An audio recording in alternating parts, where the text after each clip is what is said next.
Hey guys, welcome back to another video. Today we're going to be replacing the engine air filter on a G30 with the B46 engine.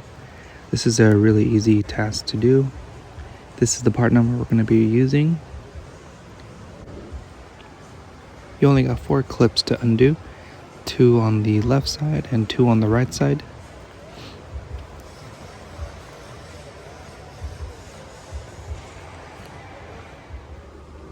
For tools, you're only going to need a flathead screwdriver, something like this. And you're just going to pry on the clips to undo them.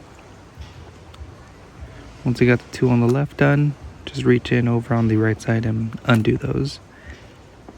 This will give you access to lift up the airbox. You'll be able to lift up and pull out the old engine air filter just like this. And when you insert the new one, just make sure it's in the proper orientation. Slip it in and just push down on it. Make sure you seat it down to the bottom half of the airbox.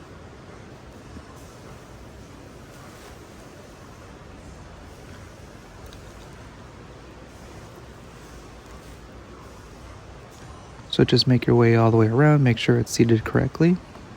And you can go ahead and place it back on top.